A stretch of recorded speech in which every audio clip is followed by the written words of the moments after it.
woke up rather suddenly on day 3, as I was nervous about whether I was going to be able to solve my dueling problems of jock and shock and wanted extra time to prepare. I think my subconscious worked on it throughout the night, and I arrived at a plan to bandage up my groin wounds enough to ignore them. The plan required a razor. None of us had packed one due to the extra weight and all, but Matthias was able to borrow one from the cook. I strategically placed moleskin around the affected area and pulled on my bike shorts without a jock for the first time in my adult biking career. The important thing was that my wounds were related to my jock, not my bike shorts or biking in general, and it seemed like the new method was going to work. So now I just had a shock problem to deal with. I was able to stand on my pedals to avoid putting pressure on my broken shock, and it seemed like it would work long enough to find a bike shop. We rode the 10 kilometers almost entirely downhill into Ischgl, Switzerland, a gorgeous, well-kept town. It was almost unreal, like a fairy tale town full of gingerbread buildings and blades of grass trimmed to perfection. The sun was shining, I hardly had to pedal at all, and I almost forgot my bike was broken. Compared to how I felt the day before, I now felt great, which means that Khalil Gibran might have been right about the Valley of Pain. There was an art museum on the way into town featuring an artist with the same first and last name as Matthias, and he joked that he should go visit and view his masterpieces again. We stopped at a bike shop and weighed the options regarding the bike, including renting. I went with the third option, where the bike mechanic agreed to take a shock off a used bike and rig it for mine. Since this cost me less than what I was mentally prepared for, I traded in my old-fashioned helmet for a newer, sleeker style. Finally, we got started again with a long uphill climb, this time with the sun beating down and heating up the pavement. JD's opinion that today was the highest mood day of the trip, which I guess made a lot of sense. It certainly was for me. At certain times, I overtook JD for 4th place in the biking order, but I could never hold the position for long. I admitted out loud somewhere about then that I probably wouldn't have made it across the Alps if I had tried to do it with my old bike. Matthias waited a minute or two to let me dwell on that thought and then admitted that he wouldn't have allowed me to come if I hadn't bought a new one. I just rode on in silence, partly annoyed with his blatant honesty and partly glad I could trust his judgment. I saw JD in the distance one time going through cowbell country, and I saw 2 bulls charging down the mountainside right at him. He was far enough away that I couldn't see the look of terror on his face.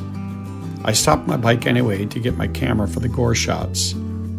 The bulls pulled up at the last minute and JD biked on like nothing happened.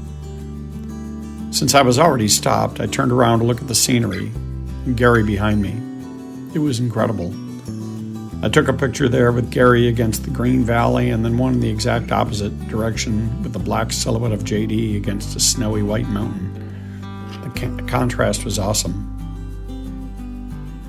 We had lunch at the Heidelberger Hutte at 2,260 meters, which was built in the late 1880s and popular with bikers and hikers. We were now apparently in Switzerland, and still no one was checking our passports. Everything on the menu looked good, so I just had an apple strudel. JD proclaimed that the word of the day would be odor. This is a word that doesn't have an exact translation into English, but is used at the end of sentences to mean things like, know what I mean? I would say it's closely related to the Canadian eh. Anyway, it seemed to me to be a really bad habit that I hoped I wouldn't acquire. From there, we basically had to hike to the highest point of our entire trip, 2,608 meters or about 8,600 feet, and we took group photos. Other than a pole with some signs on it, there wasn't much else to take a picture of. From there, we went down an incredibly deep valley that was also a treacherous one. Matthias tried to convince me that I was better off with my feet and my clips to control my bike, but I wasn't convinced. Everyone was feeling pretty good, and so Matthias decided to try a route into town that was a little longer and a little more uphill than he had planned. After we had been mentally prepared to go mostly downhill the rest of the afternoon, we now started a climb. That was tough to take because I had already started to relax. So I tried to antagonize him with questions like, "How much longer, Matthias? Are we there yet?" Finally, we peaked and then took an awesome downhill on the last stretch of road all the way toward our hotel near Scoul. The German riders drafted behind a car on the way down, and I wished I was talented enough to pull my camera out to take a video, because it was one of those awesome action shots I was sure I would never be able to duplicate. The ride seemed like it would never end, and we were riding into a beautiful valley and could see forever. We stayed at a place called the Panorama and stowed our bikes in the garage. Any place within a 100-kilometer stretch of that valley probably could have lived up to that name. We ate dinner nearby at a combination swimming pool, Italian pizzeria, and disco. It was nice and seemed a little more like civilization than the prior 2 nights. The waiter spoke retro Roman, according to JD, which I had never heard of and which I didn't completely believe was a thing. I suspected he was probably telling Gary and I a fib just to see how gullible we were. Our dinner conversations meandered to all sorts of interesting places, most of which I forgot. We also toasted our health and probably to our bikes. Matthias tried to teach me to speak proper German. We used ausgezeichnet as a good practice word, which means excellent. Either my ear is not capable of distinguishing the essential difference, or Matthias was completely pulling my leg. He would say the word, and then I would say it the exact way he would, and he would say, "No, listen to me again." If I'm ever teaching someone English, I'm going to play the same little prank for fun. We ate and drank Italian food and wine, and then back to the hotel for a beer, an ice cream, and a grappa, in that order. Somewhere in the huge valley, a band was playing well into the night, and it was difficult to sleep as the sound reverberated up the valley walls. At some point, my exhaustion won out, and I drifted off to sleep to what sounded like Heartbreak Hotel.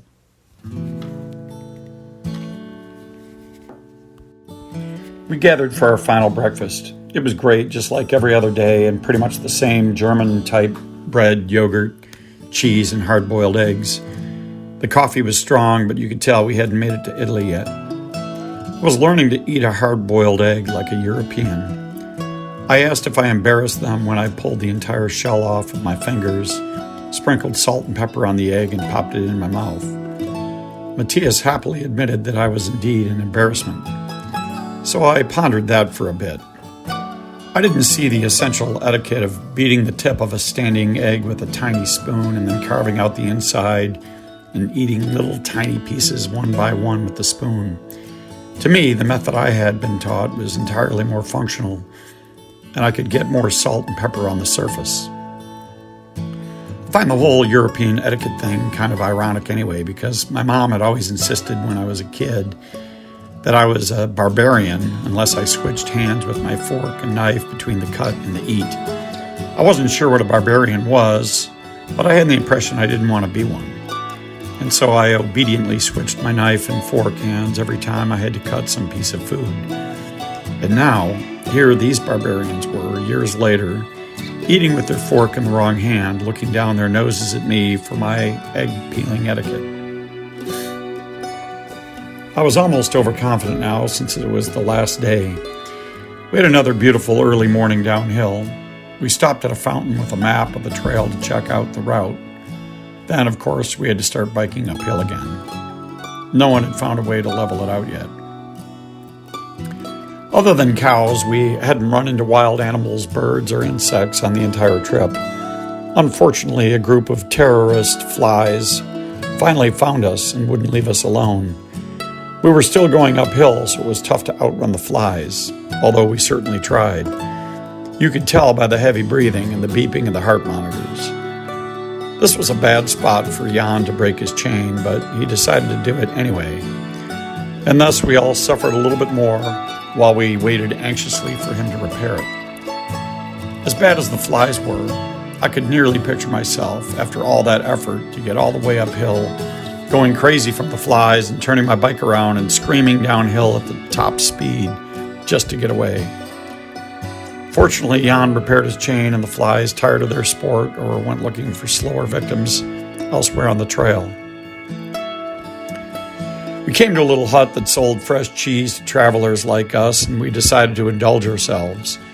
The people that lived there said they stayed 4 months out of the year. The lady spoke English.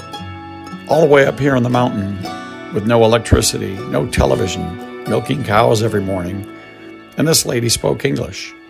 I would have hardly thought she'd know Retro-Roman. A baby was crying from inside the hut. Maybe he didn't like it as much as his parents did up there without his friends or his PlayStation. The cheese was good. We wondered if they probably really bought it from Metro or some other grocery store and trekked it up here in the mountain and took the wrapper off and served it like it was fresh from their own cows. You never know when you're dealing with the Retro-Romans. The hut was at the end of a nice gradual uphill valley called Val d'Uina, but now the mountain walls loomed all around, giving the impression we were coming to a dead end. How the heck will we get out of here? I wondered out loud. We moved on anyway, trusting Matthias' judgment. There were times I would be really tired all the way up the mountain, and the wind would be blowing cold, and then some old lady in hiking boots and a stick would be walking down the path with a smile on her face, like she was having the best day ever.